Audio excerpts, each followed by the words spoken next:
प्रधानमंत्री मोदी ने United nation में जाकर ऐसी बात बोल दी है कि 192 देश सख्ते के अंदर हैं और उनके अंदर से चीन और पाकिस्तान की तो यह हालत है जैसे उनके तोते उड़ गए। ऐसा यूनाइटेड नेशन आखिर है किस काम का कि अक्साई चीन में आके चाइना कब्जा कर लेता है और भारत पाकिस्तान से युद्ध जीतने के बाद में भी पाक ऑक्यूपाइड कश्मीर को ले ही नहीं पाता। प्रधानमंत्री मोदी का स्टेटमेंट अगर ढंग से एनालाइज किया जाए तो उन्होंने यह बात बोली है कि यूनाइटेड नेशन केवल उन 4 लोगों की तरीके से है जिनका नाम ले लेके घर के अंदर बच्चे को हमेशा डराया जाता है, दबाया जाता है और उसको कहा जाता है कि मोहल्ले के वो 4 लोग क्या कहेंगे, वो 4 नहीं वो चोर हैं। 24 अक्टूबर 1945 में यूनाइटेड नेशन जब एग्जिस्टेंस में आया था उस समय 50 कंट्रियों के साथ में भारत भी उसका सदस्य बन गया था। अगर 1945 में भारत उसका सदस्य बन गया था तो 47 तक वो आजाद कैसे नहीं था, यह बात आज तक हमारे से छुपा के क्यों रखी गई। यूनाइटेड नेशन की वेबसाइट के ऊपर ही लिखा हुआ है कि India is the founding member of United states, जो कि 26 जून 1945 के अंदर फॉर्म हुआ था। तो ये साइन आखिर कर कौन गया इंडिया की तरफ से? जो बात आज तक आपको पता नहीं थी वो बात आपको पता पड़ेगी। साथ ही के अंदर यह भी आपको पता पड़ेगा कि पहली बार किसी प्रधानमंत्री ने बोला है। 1945 में इंडिया की तरफ से साइन कर रहे हैं यूनाइटेड नेशन में, ये कोई अंग्रेज नहीं है। इनका नाम सर वीटी कृष्णमचारी है और ये पहले जयपुर के प्रधानमंत्री थे। इस पूरे दल का मुखिया कोई ब्रिटिश नहीं था, पीछे खड़े इंडियन ही थे जिनका नाम सर आरकट रामास्वामी मुदलियर था। सबसे बड़ी बात आप सोच रहे होंगे कि 45 और 47 के बीच के अंदर हुआ क्या था, हमें तो किसी राजनेता ने बताया तक नहीं। ये एक और फोटो आप देख लीजिए जहां पे आपको पूरा यकीन हो जाएगा कि इंडिया के जितने भी लोग हैं पूरी की पूरी टीम है इंडियंस की भरी हुई है। साथ ही के अंदर कुछ ऑस्ट्रेलियंस भी बैठे हैं, एक सिंगल भी ब्रिटिशर इसके अंदर शामिल नहीं है। अब इस बात को आप समझ लीजिए कि प्रधानमंत्री नरेंद्र मोदी ने यूनाइटेड नेशन के अंदर जाकर आखिर कहा क्या है और उसके कितने दूरगामी परिणाम होने वाले हैं। तो मोदी ने कही तो कई सारी चीजें हैं मगर उसके अंदर सबसे प्रमुख बात यह है कि भारत को यूनाइटेड नेशन में आखिर कब तक साइड में रखा जाएगा, जबकि सारी की सारी बातें हमने यूनाइटेड नेशन के हिसाब से आज तक करी हैं। यूनाइटेड नेशन के ऊपर आज तक किसी ने इतने बड़े सवाल नहीं उठाए और यह बात सामने आ जाती है। दोबारा से पूछना पड़ता है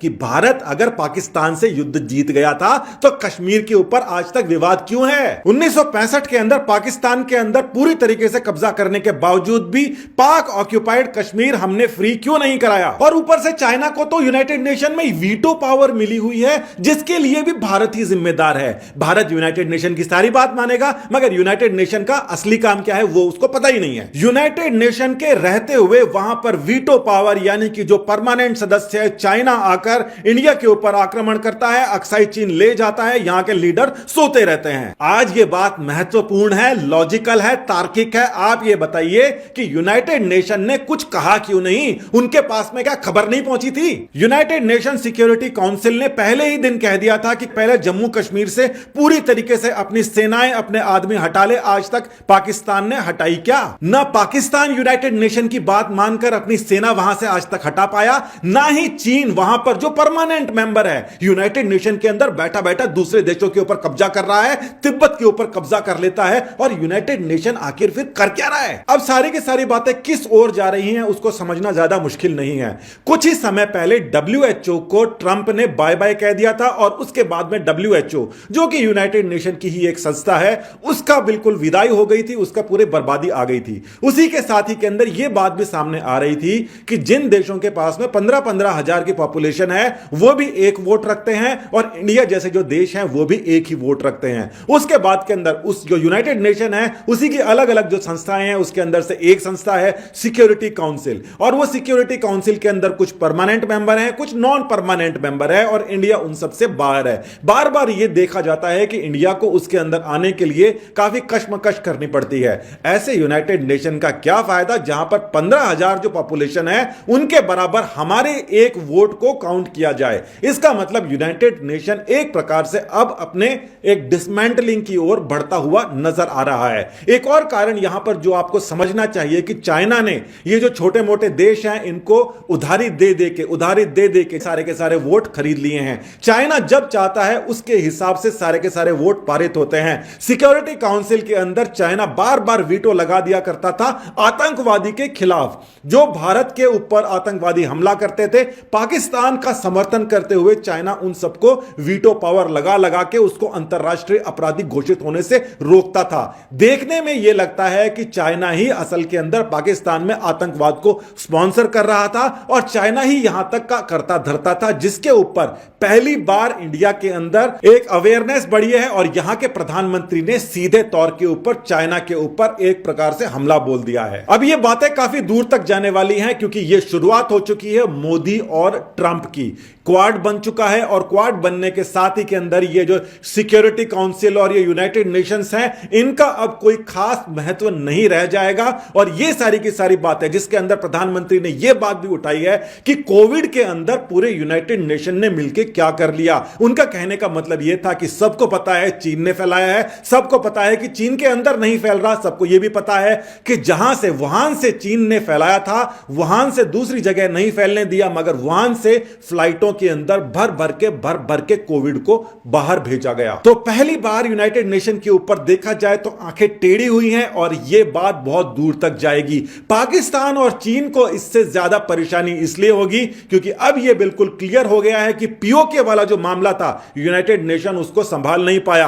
हमारा कश्मीर पाकिस्तान उसके ऊपर कब्जा करके बैठा है, हम जीत चुके हैं, पाकिस्तान से लाहौर तक पहुंच गए, सारी जगह उनको वापस कर दी, मगर यूनाइटेड नेशन चार लोगों की तरीके से कि ये चार लोग क्या कहेंगे, हमने कब्जा नहीं किया, हमने वापस अपना हिस्सा नहीं लिया। पूरी तरीके से देखा जाए तो यूनाइटेड नेशन फेल हो चुका है, इसका कोई मतलब नहीं है, कोई इसकी सुनता नहीं है, कोई मानता नहीं है। और इतनी बड़ी बात आज तक कोई प्रधानमंत्री बोल नहीं पाया।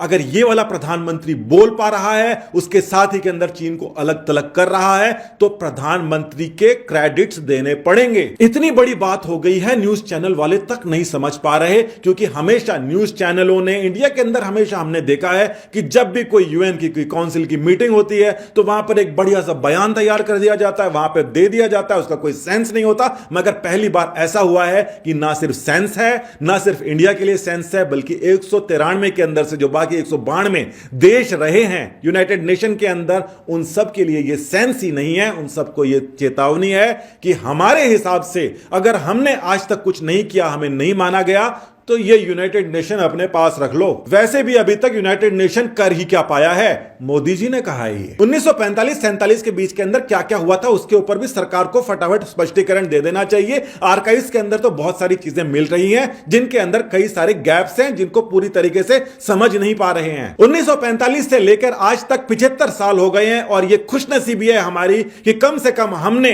अपने आंखों से देख लिया कि इस प्रकार की घटनाएं हो रही हैं। हमारे लीडर्स जाकर यह बात उठा रहे हैं और जिस यूनाइटेड नेशन की वजह से आज तक हमारे साथ अन्याय हो रहा था उसको ही पूछ रहे हैं तुम्हारा मतलब क्या है। उम्मीद है आप भी ये बात समझ रहे होंगे कि हमारे को अभी तक जितनी बातें बताई गई है उसके अंदर बहुत बड़ा झोल है, उन सबको सामने लाना पड़ेगा। फिलहाल के लिए आपसे लेते हैं विदा, बहुत बहुत धन्यवाद, जय हिंद।